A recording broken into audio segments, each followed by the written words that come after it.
My husband insisted on taking my car for a safety check before my trip. I dropped my keys and spotted a tracker hidden under the bumper. I didn't say a word. I quietly moved it to a police cruiser parked nearby. That night, I got a strange call. "I'm glad to have you here. Follow my story until the end and comment the city you're watching from, so I can see how far my story has reached. My husband insisted on taking my car for a safety check before my trip to Portland. I should have known something was wrong when Damon offered to help without me asking. In 37 years of marriage, he'd never been the type to fuss over car maintenance, especially not mine. You know how I worry about you driving all that way alone," he said, his weathered hands already reaching for my keys from the kitchen counter. The way he said it made my skin crawl, though I couldn't pinpoint why. Maybe it was the tone, too sweet, like he was talking to a child instead of his 61-year-old wife.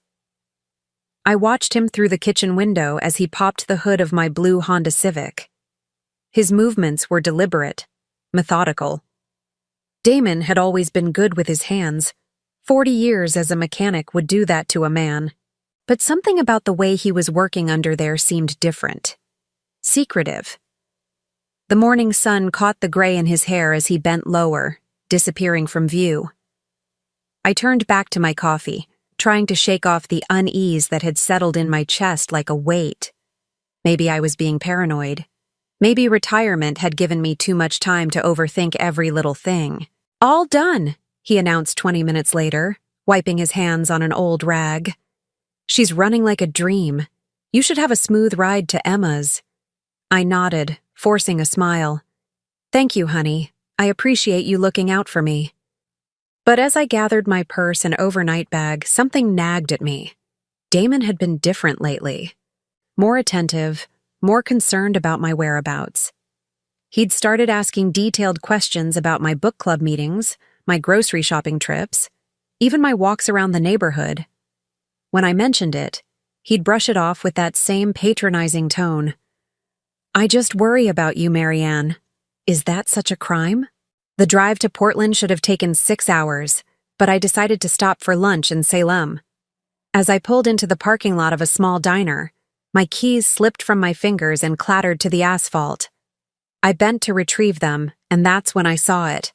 A small black device, no bigger than a matchbox, attached to the underside of my rear bumper. My heart stopped. I crouched there in the parking lot, staring at the thing, my mind racing to make sense of what I was seeing. It looked professional, expensive, not something that would accidentally end up on my car. I stood up slowly, my legs shaking. My first instinct was to rip it off, to confront Damon immediately. But something held me back. A voice in my head, quiet but insistent, told me to be smart about this. If my husband was tracking me, I needed to know why. I walked into the diner on unsteady legs and ordered coffee I couldn't taste. My phone buzzed with a text from Damon. "How's the drive going? Let me know when you get there safely." The irony wasn't lost on me. He already knew exactly where I was. I sat there for an hour, my mind spinning. How long had he been watching me? Weeks? Months? Years? I thought about all the times he'd seemed to know things he shouldn't know. Like when I'd stopped by the pharmacy when I hadn't mentioned going there. Or when he'd asked about my conversation with my neighbor Betty when I was certain he hadn't been home. When I finally got back to my car, I made a decision that surprised even me. Instead of removing the device, I carefully detached it and looked around the parking lot. A police cruiser sat at the far end, the officer inside filling out paperwork. My hands trembling, I walked over and quickly attached the tracker to the underside of the police car's bumper. If Damon wanted to track someone, let him track the local sheriff's department. I drove the rest of the way to Portland in a daze. Emma greeted me with her usual warm hug, but I must have looked terrible because her expression immediately shifted to concern. "Mom, are you okay? You look pale." I wanted to tell her everything. I wanted to collapse into my daughter's arms and explain that I'd just discovered my husband had been spying on me. But the words wouldn't come. How do you tell your 33-year-old daughter that her stepfather, the man who'd helped raise her since she was a toddler, might not be the person any of us thought he was? I'm just tired from the drive, I lied, settling into her comfortable living room. You know how that highway can be. That evening, as Emma and I were cleaning up after dinner, my phone rang. The caller ID showed a number I didn't recognize. Mrs. Henderson? The voice was professional, crisp. This is Marianne Holloway, I corrected automatically. There was a pause. I apologize. I'm looking for Marianne Henderson. I was given this number by a mutual friend. Something about the way he said mutual friend made my blood run cold. I think you have the wrong number. Wait, the man said quickly. You drive a blue Honda Civic, license plate 7RF9847? I nearly dropped the phone. Who is this? Ma'am, I think we need to talk. Can you meet me tomorrow at the Starbucks on Morrison Street? 10 in the morning? I don't understand. What is this about? It's about your husband, Mrs. Holloway, and what he's been paying me to do. The line went dead. I stood there in Emma's kitchen, the phone still pressed to my ear, my heart hammering so hard I was sure she could hear it from the dining room. The voice on the phone knew things about me that only Damon should know. My license plate number. The fact that I drove a blue Honda. And somehow, he knew my maiden name, Henderson, which I hadn't used in 37 years. Emma appeared in the doorway, a dish towel in her hands. Mom? Who was that? I looked at my daughter's concerned face, at the life she'd built for herself in this bright, airy apartment, at the photos on her refrigerator showing her and her boyfriend hiking and laughing and living the kind of carefree life I couldn't remember ever having. And I made another decision that would change everything. Wrong number, I said, forcing my voice to stay steady. Just someone looking for directions. But as I lay awake in Emma's guest room that night, staring at the ceiling and listening to the unfamiliar sounds of her neighborhood, I knew I was going to that Starbucks. I needed answers. I needed to understand what my husband had done and why. Because somewhere in the back of my mind, a terrible possibility was taking shape. Maybe the tracker wasn't the only way Damon had been watching me. Maybe there were other things, other signs I'd missed or explained away. Maybe my marriage, my entire life, had been built on lies I was only now beginning to see. The thought terrified me. But it also lit something inside me that had been dormant for too long. For the first time in years, maybe decades, I was going to find out the truth. No matter how much it hurt. The Starbucks on Morrison Street buzzed with the usual morning crowd, but I barely noticed the noise around me. I'd been sitting in the corner booth for 15 minutes, nursing a coffee that had long gone cold, when a man in his 40s approached my table. Mrs. Holloway? He was Asian, well-dressed in a way that spoke of professionalism rather than wealth. I'm Mike Chen. Thank you for coming. I gestured to the seat across from me, my throat too tight to speak. This was really happening. I was about to learn things about my husband that I wasn't sure I was ready to hear. Mike Chen sat down and immediately pulled out a manila folder. I want to start by saying I'm sorry. What I've been doing. It's legal, but it doesn't sit right with me. That's why I'm here. What exactly have you been doing? The words came out as a whisper. Your husband hired me 6 months ago to conduct surveillance on you. He told me you'd been acting strangely, that he was concerned about your mental state. He said he needed documentation of your daily activities for your own safety. 6 months. I gripped my coffee cup tighter, trying to process the timeline. What kind of documentation? Mike opened the folder and slid several photographs across the table.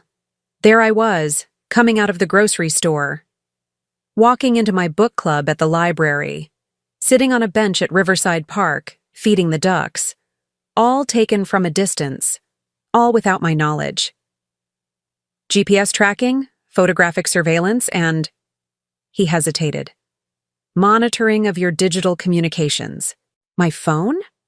And your computer. He had me install software that would give him access to your emails, text messages, browsing history. The room seemed to tilt around me. I thought about all the times my phone had acted strangely lately, how it would freeze during important calls or how certain apps would close unexpectedly. I'd chalked it up to having an older model, but now... "Why are you telling me this?" I managed to ask. Mike leaned forward, his expression earnest. "Because what started as a concern for your welfare has turned into something else entirely. Your husband isn't just monitoring you, Mrs. Holloway. He's building a case. A case for what? Incompetency. He's been documenting every small mistake, every moment of confusion, every time you forget something minor. He's been creating a narrative that you're suffering from early-stage dementia." The words hit me like a physical blow. I thought about the times recently when I'd questioned my own memory, car keys that weren't where I'd left them, appointments I could have sworn I'd written down but couldn't find in my calendar. Small things, easily explained, but they'd made me doubt myself. "But I'm not," I said firmly. "There's nothing wrong with my mind." "I know," Mike said quietly. "That's the problem.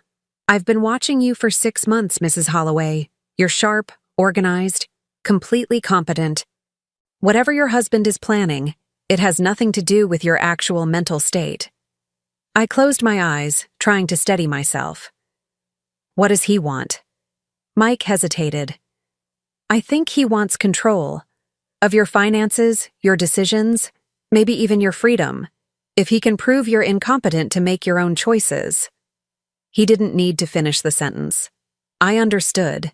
In our state, if someone could demonstrate that their spouse was mentally incapacitated, they could gain legal guardianship, control over bank accounts, medical decisions, where that person lived.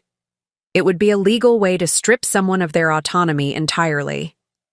"There's something else," Mike continued, pulling out another set of photos. "Your husband isn't just watching you. He's been meeting with other people."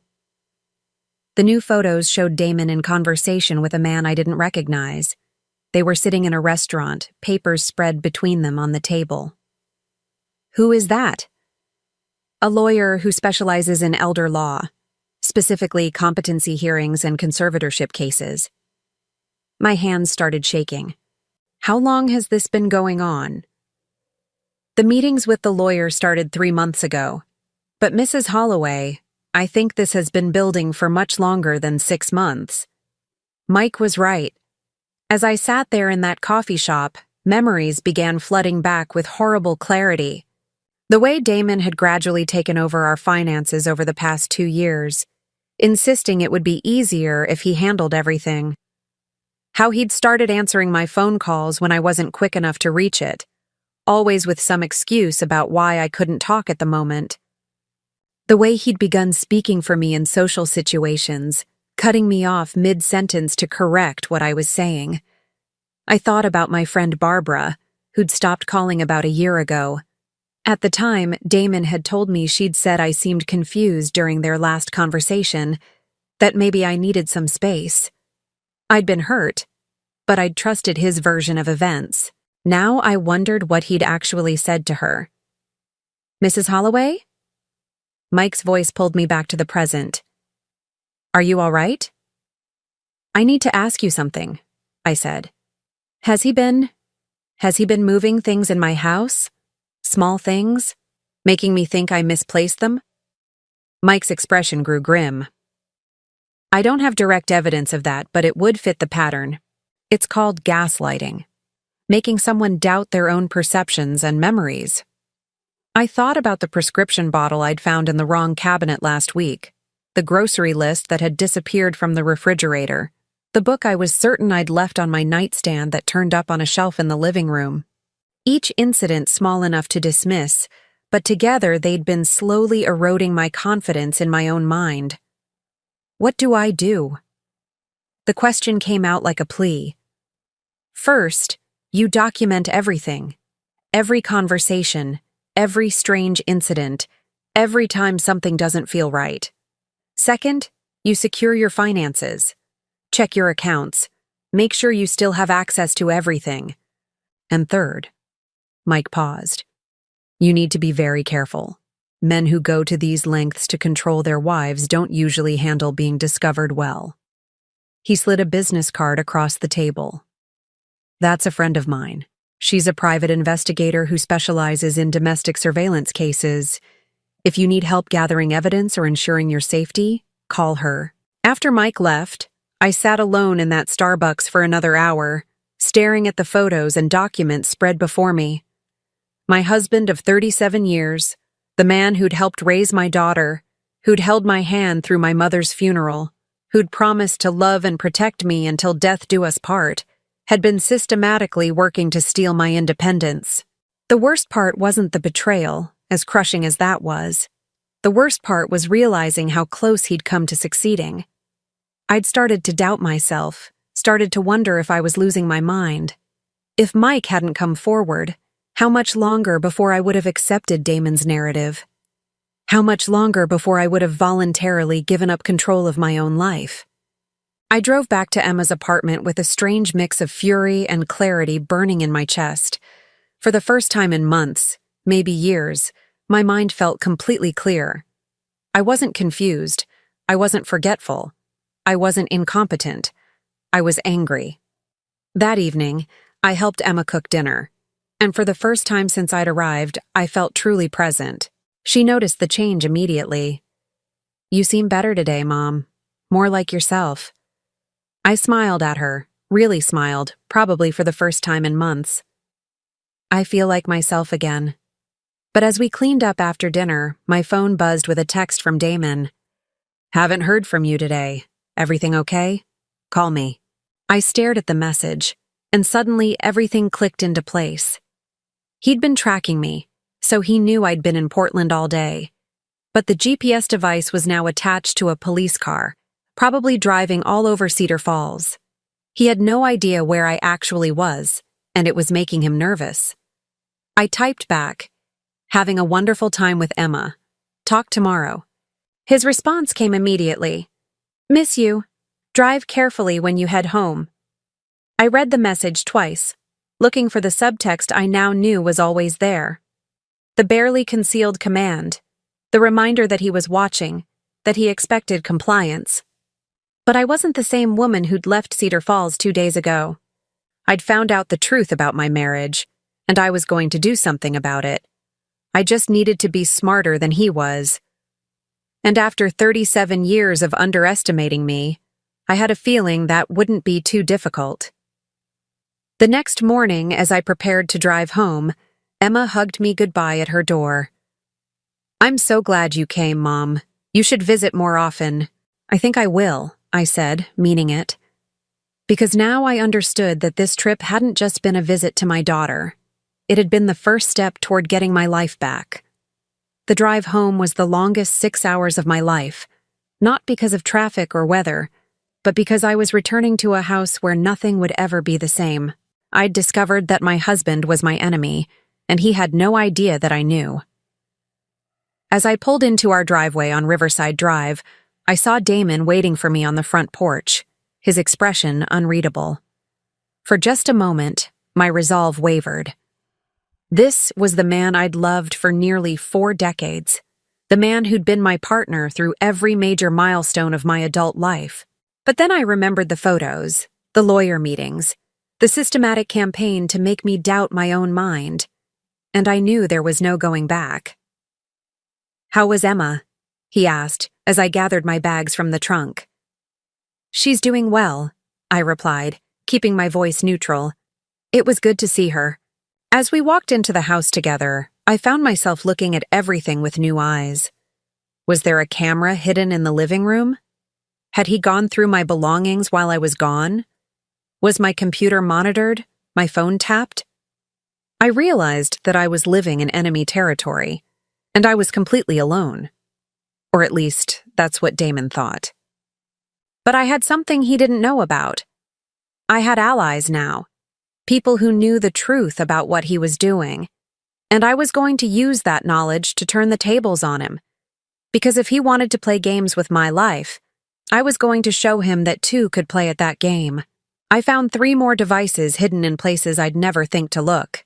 I found the first additional device that very night, hidden inside the lamp on my bedside table. It was so small I almost missed it. A tiny black disc no bigger than a button, tucked behind the bulb socket where only someone looking specifically would ever find it. The second one was in the kitchen, attached to the underside of the microwave. The third was in my car's glove compartment, disguised as part of the latch mechanism. Each discovery made my hands shake more, made my breathing more shallow. This wasn't just surveillance. This was a complete invasion of every private space in my life. I sat on my bed at 2 a.m, 3 tiny devices lined up on my nightstand, trying to comprehend the scope of what Damon had done. How long had he been listening to my phone calls? Recording my conversations with Emma? Monitoring what I watched on television, what I cooked for dinner, what time I went to bed? The man sleeping next to me, the same bed we'd shared for 37 years, was a stranger. Worse than a stranger. He was my captor, and I'd never even known I was imprisoned. I barely slept that night, every small sound making me wonder if there were cameras too. Was he watching me even now? I pulled the covers up to my chin and stared at the ceiling, feeling more alone than I'd ever felt in my life. The next morning, Damon was unusually chatty over breakfast. "Sleep well, honey? You seemed restless." I looked at him across our kitchen table, this man with kind brown eyes and weathered hands who'd helped me plant our garden and fix our leaky faucet and hold me when I cried after my mother's funeral. Had he been studying my sleep patterns? Making notes about my restlessness for his file on my supposed mental decline? "I'm fine," I said, keeping my voice steady. "Just had a lot on my mind." "About what?" The question came too quickly, too eagerly. I shrugged. "Nothing important. Emma and I were talking about her job situation." It was a lie, and we both knew it. But I watched something shift in Damon's expression, a flicker of frustration that he couldn't access the real conversation I'd had with my daughter. My phone rang while I was cleaning up the breakfast dishes. The caller ID showed the Cedar Falls Police Department. "Mrs. Holloway, this is Detective Sarah Martinez. I wonder if we could talk. We've had some unusual activity on one of our patrol vehicles, and your name came up in our investigation." Damon looked up sharply from his newspaper. I could feel his eyes on me as I answered. "I'm not sure what you mean, Detective. Would you be able to come down to the station this morning? Say, around 10 o'clock? It shouldn't take long." After I hung up, Damon set down his coffee cup with deliberate care. "What was that about?" "I have no idea," I said truthfully. "They want to talk to me about something involving a patrol car." I watched his face carefully, looking for any sign that he knew about the GPS tracker I'd moved. But his expression remained neutral, just the right amount of concerned curiosity. "Do you want me to come with you?" he asked. "No, I'm sure it's nothing important. Probably just a case of mistaken identity." At the police station, Detective Martinez turned out to be a woman about my daughter's age, with short dark hair and sharp, intelligent eyes. She led me to a small conference room and closed the door.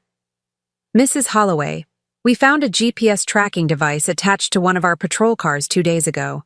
When we traced it, it led us to your husband." I blinked, trying to look surprised. "I don't understand." "The device was registered to a surveillance company that your husband has been paying for 6 months. We also discovered that he's been in contact with our department, asking about your driving record and whether we've had any reports of erratic behavior." My blood ran cold. "What kind of reports?" "He claimed you'd been driving strangely, getting lost, forgetting where you parked. He wanted to know if we thought you should still have a license." The systematic nature of it was breathtaking. Damon hadn't just been building a case for my incompetence. He'd been trying to get official support from law enforcement. Detective Martinez leaned forward. "Mrs. Holloway, I need to ask you directly. Did you know your husband had placed tracking devices on your vehicle?" I made a split-second decision. If I was going to get out of this situation, I needed allies, and the police were about as official as allies got. I found one yesterday, I admitted. I moved it to your patrol car because I was scared and didn't know what else to do. She nodded slowly. Have you found others? I told her about the devices in my house, about Mike Chen and what he'd revealed about the surveillance. With each detail, Detective Martinez's expression grew more serious. Mrs. Holloway, what your husband is doing isn't just morally wrong. Some of it may be illegal. Installing surveillance equipment in someone's home without their knowledge, tampering with their vehicle, falsely reporting someone to law enforcement, these could be criminal charges. But he's my husband, I said weakly. Don't spouses have certain rights? Not like this. Even spouses need consent for this level of surveillance. And if he's doing this to build a false case for your incompetency, that could constitute fraud and harassment. She handed me a card. I'm going to recommend that you speak with a domestic relations attorney immediately. In the meantime, we're going to have a conversation with your husband about the proper procedures for reporting traffic safety concerns. Driving home from the police station, I felt something I hadn't experienced in months. Hope. For the first time, someone in authority had listened to me and believed me. Someone had confirmed that what was happening to me was wrong, possibly even criminal. But as I pulled into my driveway, I saw Damon waiting on the porch again, and my hope turned to dread. Something in his posture was different, tenser, more alert. How did it go? He asked as I walked up the steps. Fine. It was just about a fender bender someone reported. They had the wrong person. Damon nodded, but his eyes were studying my face with an intensity that made my skin crawl. That's good. I was worried it might be something serious. We went inside together and I busied myself with household chores while Damon retreated to his office. But something felt different in the house. Wrong. I couldn't put my finger on it until I realized what it was. Silence. For months, there had been a subtle background awareness of being watched, listened to. Now, suddenly, that feeling was gone. I went to check the lamp in our bedroom. The device was gone. The microwave in the kitchen, also gone. He'd removed them all while I was at the police station. My heart pounded as I realized what this meant. Damon knew that I knew. The game had changed entirely. I was making dinner when my phone rang. Emma's name appeared on the screen. Hi, Mom. Her voice sounded strange, strained. Emma? What's wrong? Mom, I need to tell you something, and I need you to not be angry with me. Something in her tone made my blood freeze. What is it, sweetheart? I hired that private investigator, Mike Chen. I hired him to watch Damon. The words hit me like a physical blow. What? I've been worried about you for months. Every time we talk, you sound more confused, more uncertain. And Damon always seems to know things about our conversations that he shouldn't know. I thought maybe he was. I don't know, hurting you somehow. So I hired Mike to find out what was really going on. I sank into a kitchen chair, my legs suddenly too weak to support me. Emma. I told Mike to present himself as working for Damon to see if he could get information that way. I never expected him to actually discover that Damon had hired his own investigator. Mom, when Mike found out what was really happening, he was as shocked as I was. The room spun around me. My own daughter had been spying on my husband, who was spying on me. The layers of deception were making me dizzy. Are you angry? Emma asked quietly.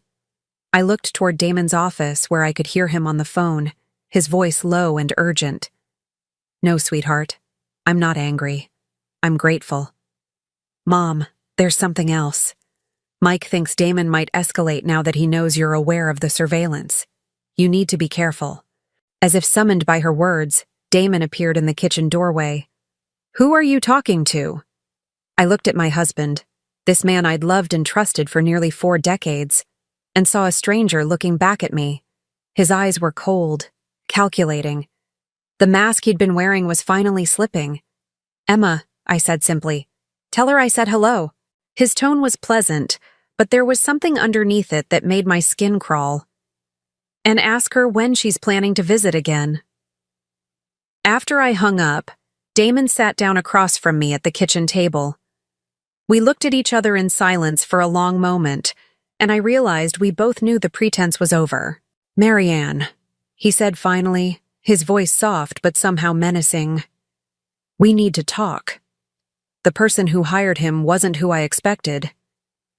"We need to talk," Damon repeated, his voice carrying a weight I'd never heard before. I stayed seated at the kitchen table, my hands folded in my lap to keep them from shaking.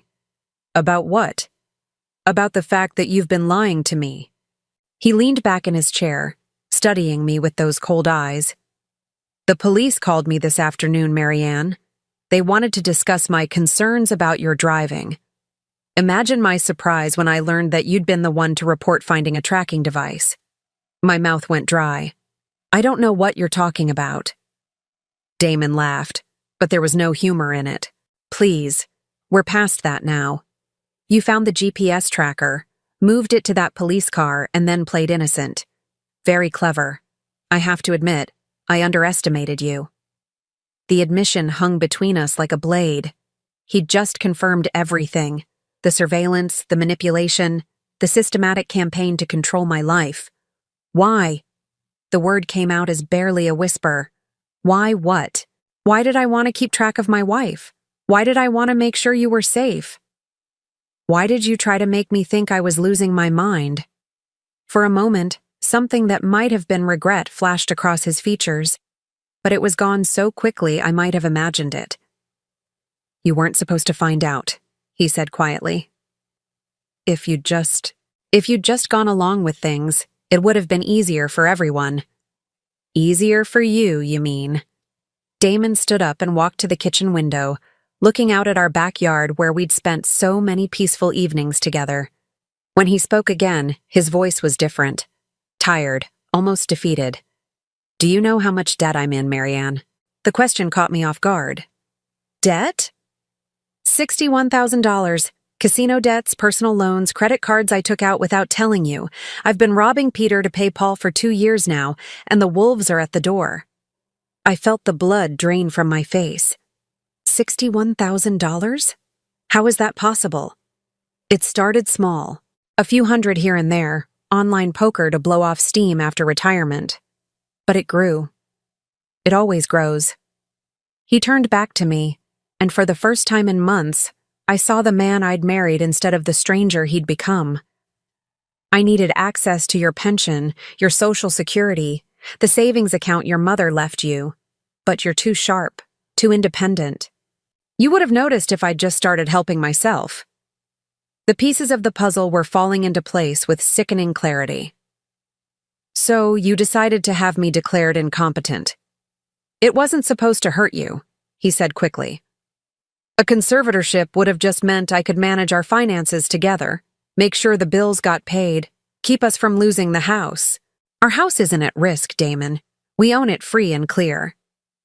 We will be if I can't pay back what I owe. These aren't the kind of people who accept payment plans." I stared at my husband, this man who'd been my partner for 37 years, and realized I was looking at a complete stranger. "So you decided to drive me insane instead?"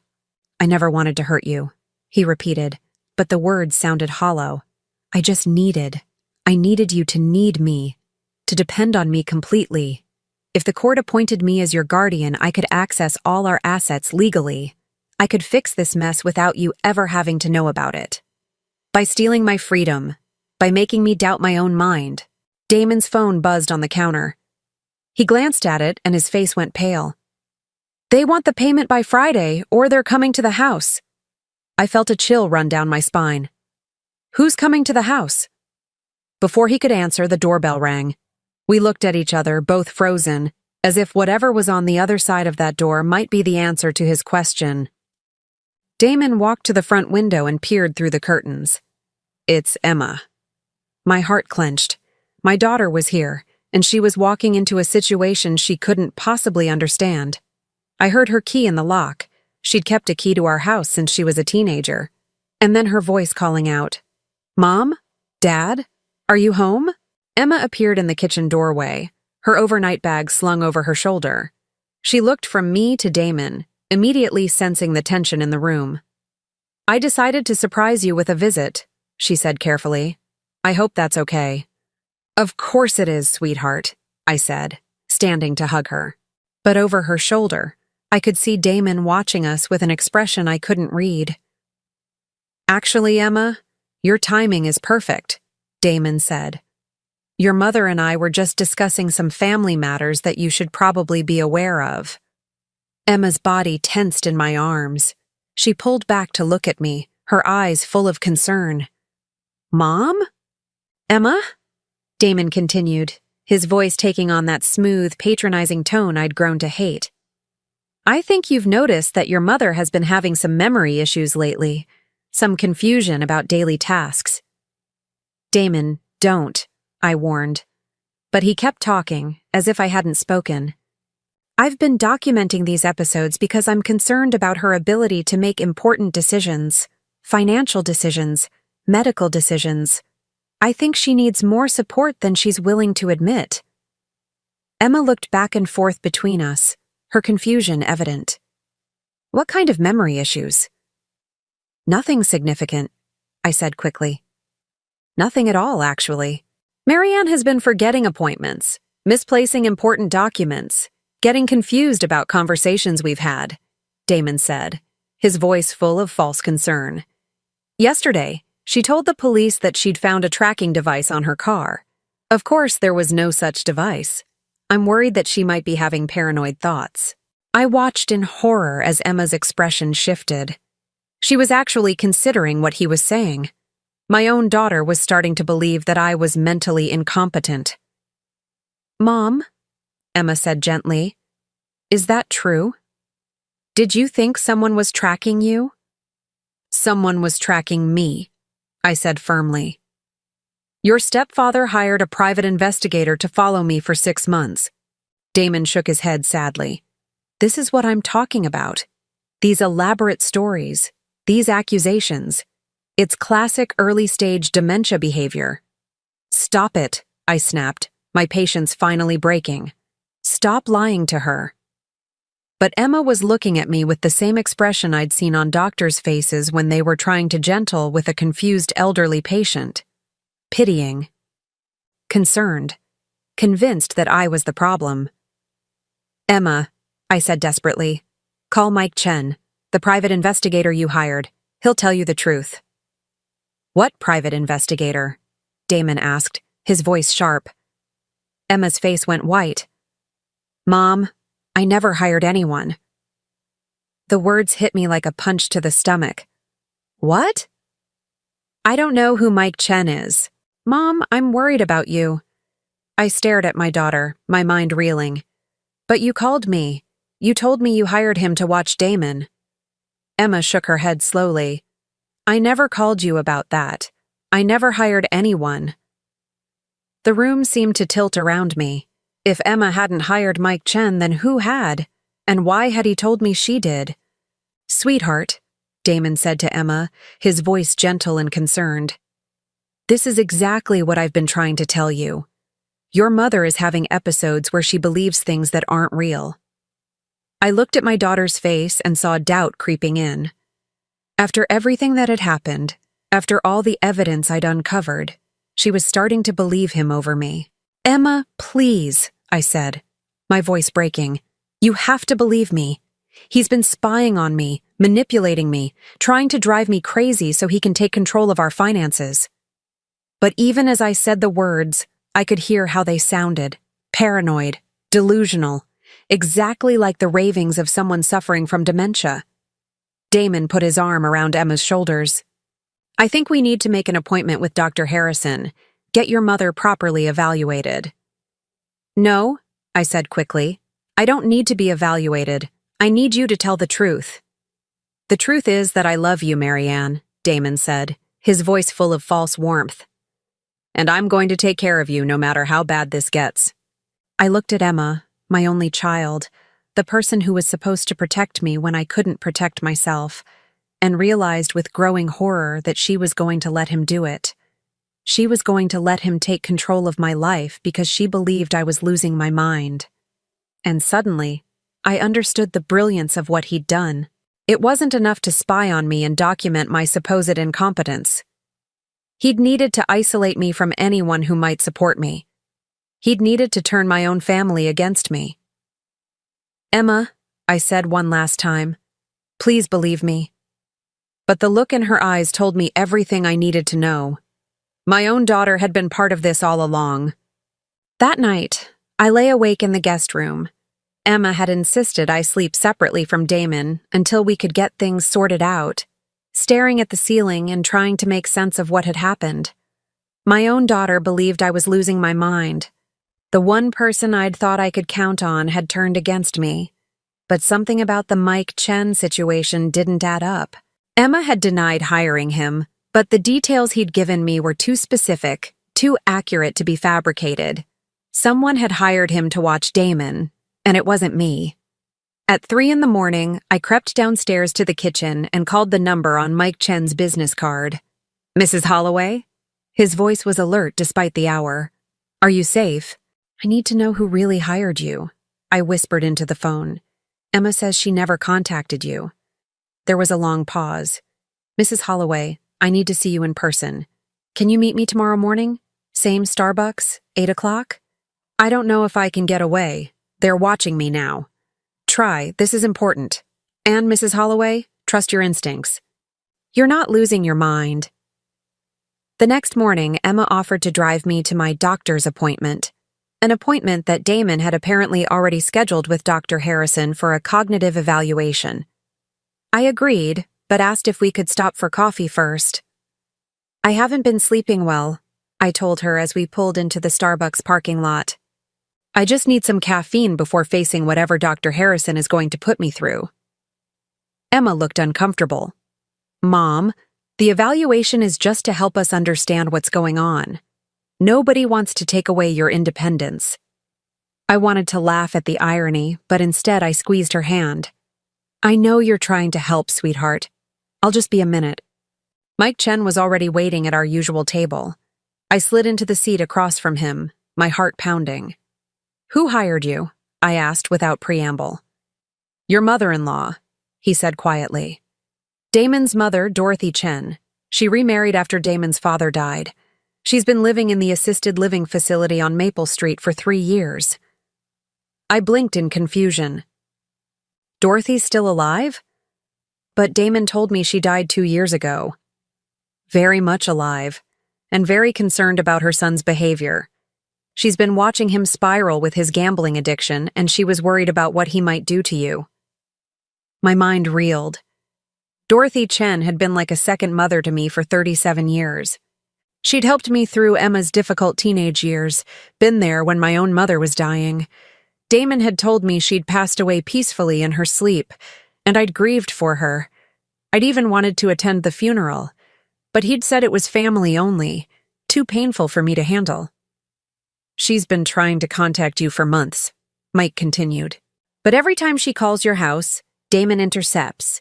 He told the staff at Sunset Manor that you were having mental health issues and that contact with you would be too stressful for his mother." Another piece of the puzzle clicked into place. The phone calls that had been wrong numbers or telemarketers that Damon always answered.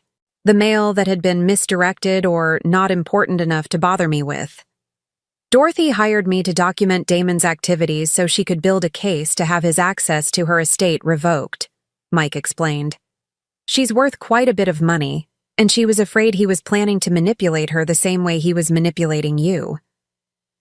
"But how did you know about Emma?" Mike looked uncomfortable. "I didn't initially. When I discovered the extent of Damon's surveillance of you, I did some digging on your family. I found out Emma had been making inquiries about elder abuse resources online, searching for information about financial exploitation of seniors. I made an educated guess that she might be concerned about your welfare." I felt tears stinging my eyes. Emma had been worried about me. She'd been researching how to help me, not how to have me declared incompetent. "So when you told me Emma had hired you, I was trying to give you hope. I thought knowing that your daughter was concerned would help you feel less alone. I'm sorry for lying, but at the time, it seemed like a kindness." Through the window, I could see Emma in the car, checking her watch anxiously. I needed to get back before she came looking for me. Mike, I need proof. Something I can show Emma that will make her believe me. He slid a thick envelope across the table.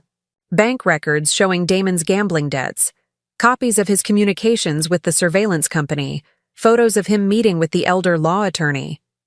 And most importantly, a notarized statement from Dorothy explaining everything. I clutched the envelope like a lifeline. Will Dorothy see me? She's been hoping you'd come. Room 212 at Sunset Manor. But be careful. Damon can't know you've been there. I hurried back to the car, the envelope hidden in my purse. Emma looked at me with concern. You look upset. Did something happen? Just nervous about the appointment, I lied. But as we drove toward Dr. Harrison's office, I was formulating a plan. Emma, I said carefully, before we go to the doctor, there's someone I need to see. Someone who can explain everything that's been happening. Mom, we don't have time. Please, just 20 minutes.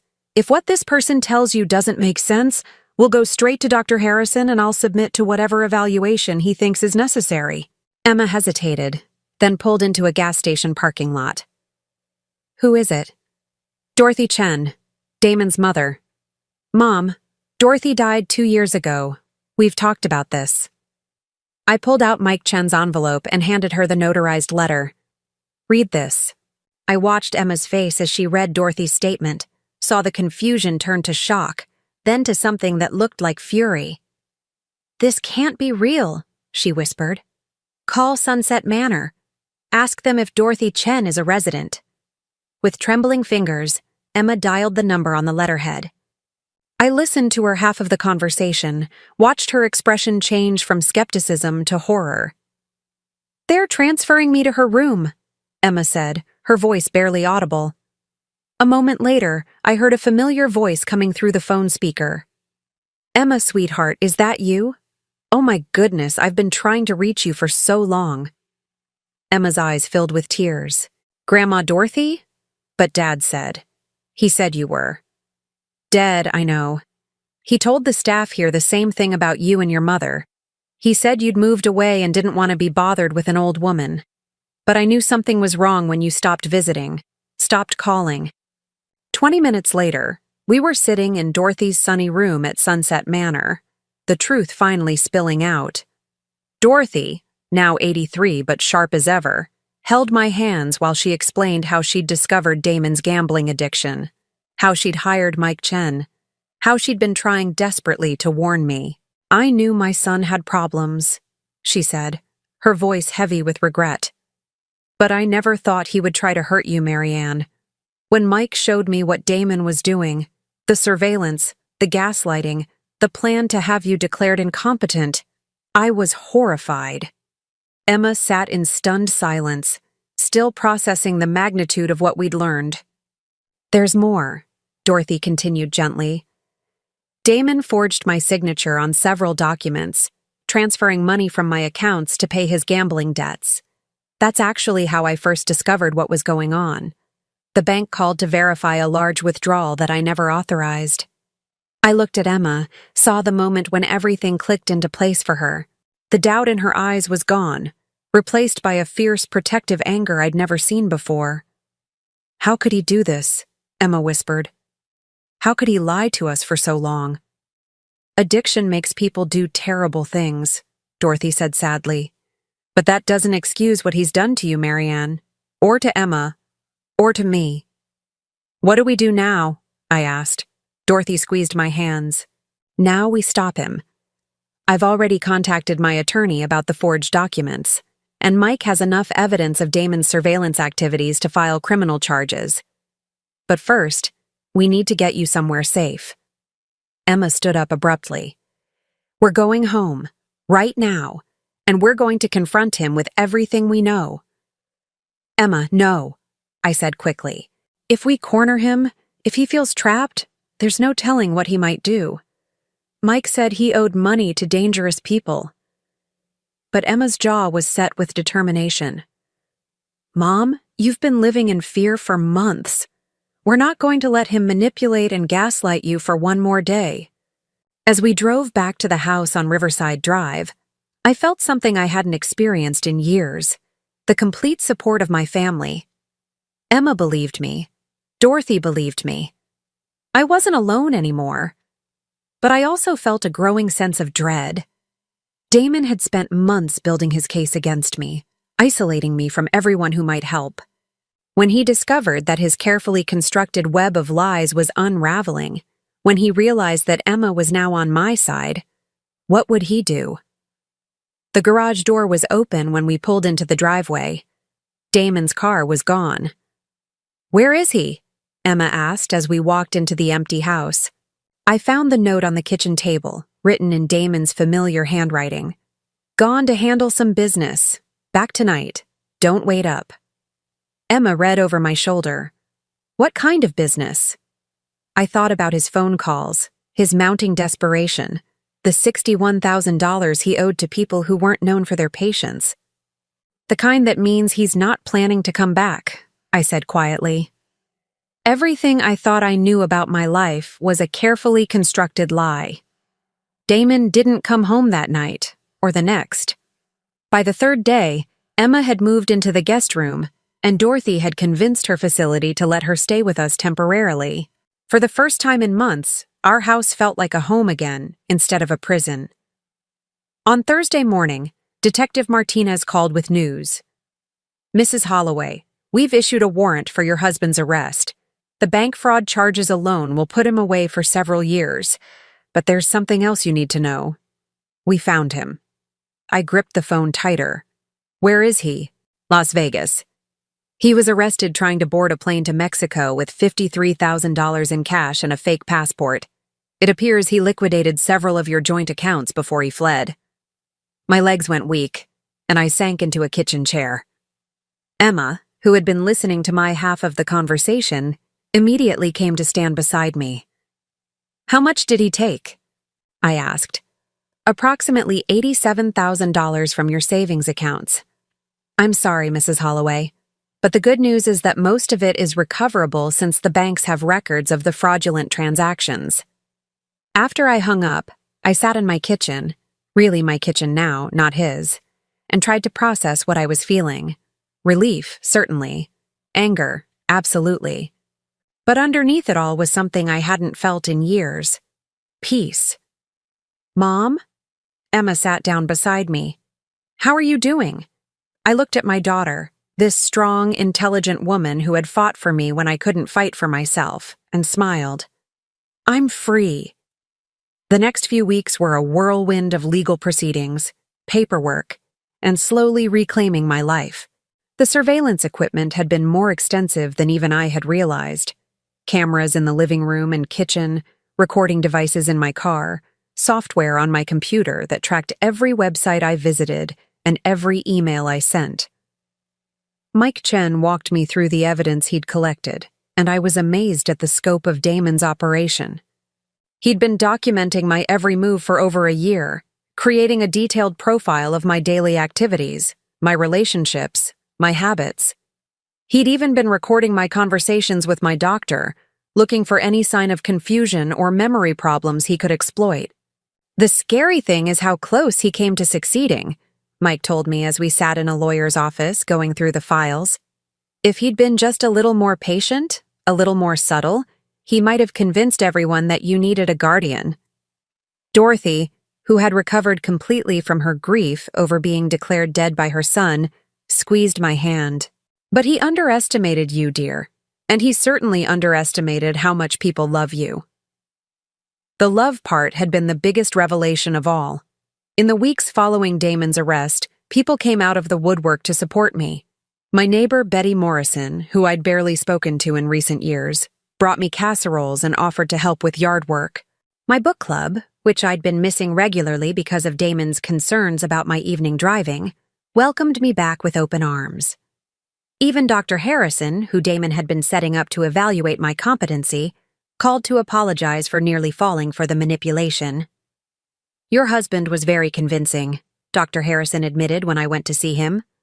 He had documentation, specific examples, a whole narrative about your declining mental state. If you hadn't been able to provide counter-evidence, I might have recommended a competency evaluation. The thought was chilling, but it was also empowering. I'd been strong enough to recognize what was happening to me. I'd been smart enough to fight back. I'd survived. Emma took a leave of absence from her job in Portland to help me sort through everything. And during those weeks, we became closer than we'd been since she was a child. She helped me change all the locks, close the joint accounts Damon had access to, and most importantly, just be present while I processed the enormity of what had happened. "I should have seen it," she said one evening as we were going through old photo albums, trying to identify the exact moment when Damon had started his campaign of control. I should have noticed that something was wrong.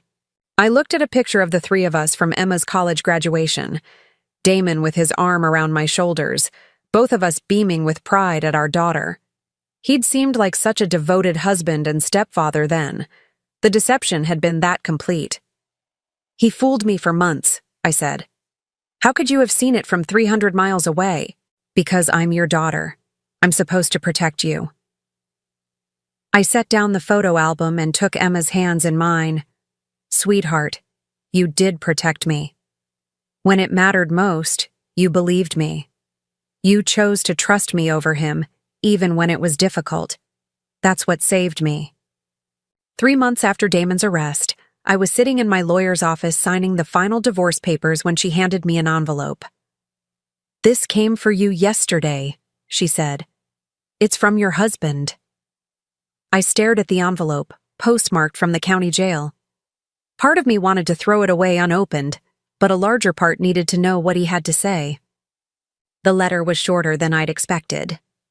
"Mary Ann, I know you'll never forgive me, and I don't expect you to. I just wanted you to know that I never meant for it to go as far as it did.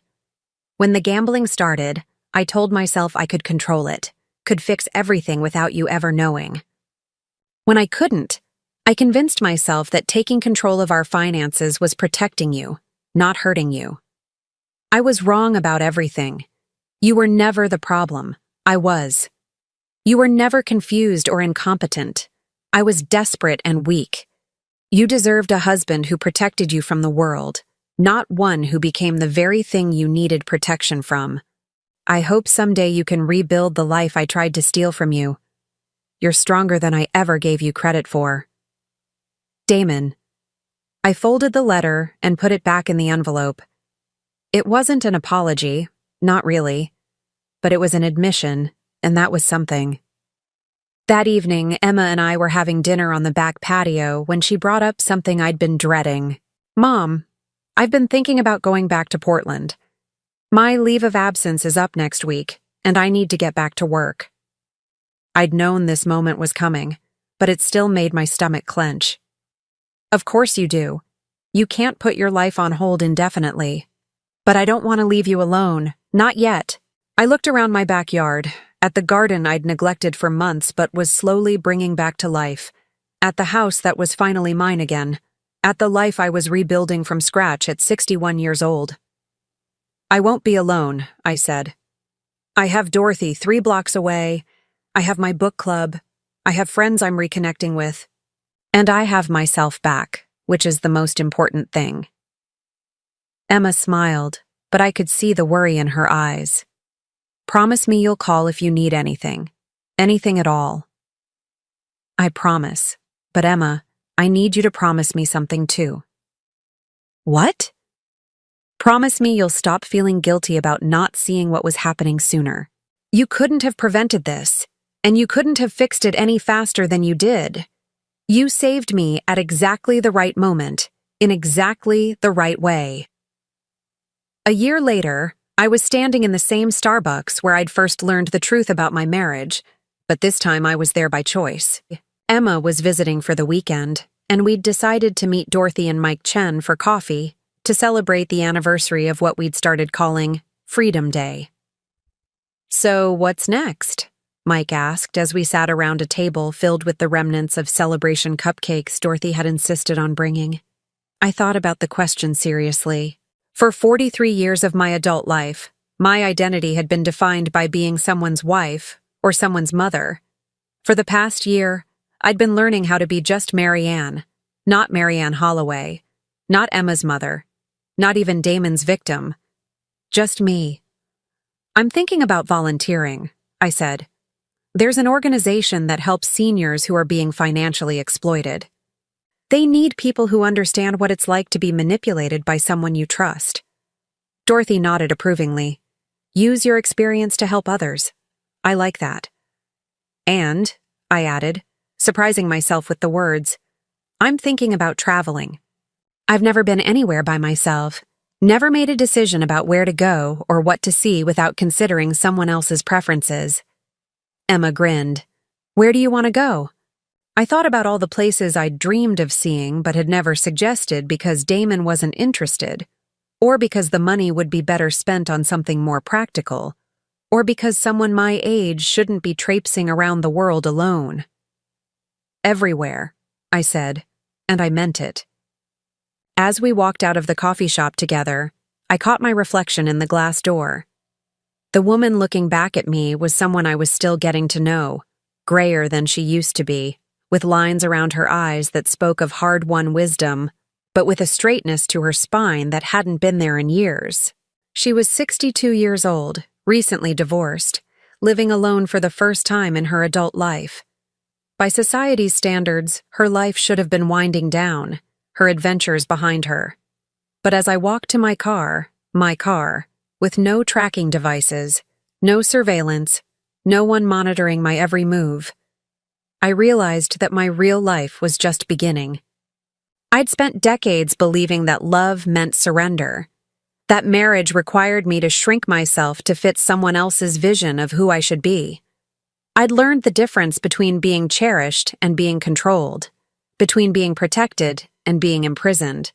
The woman who had discovered that GPS tracker 15 months ago had been afraid, isolated, doubting her own mind. The woman driving home now was none of those things. I pulled into my driveway on Riverside Drive, my driveway, my house, my choice of whether to come or go, and sat for a moment in the gathering dusk. Tomorrow I would call the travel agency and book that trip to Ireland I'd always wanted to take. Next week I would start volunteering with the Elder Advocacy Group. Next month I would have Dorothy over for Christmas dinner, and Emma would join us, and we would create new traditions that had nothing to do with the past. For the first time in my adult life, the future was entirely mine to choose. And that was the most beautiful gift I could have given myself. I was finally, completely, absolutely free. Now I'm curious about you who listened to my story. What would you do if you were in my place? Have you ever been through something similar? Comment below. And meanwhile, I'm leaving on the final screen 2 other stories that are channel favorites, and they will definitely surprise you. Thank you for watching until here.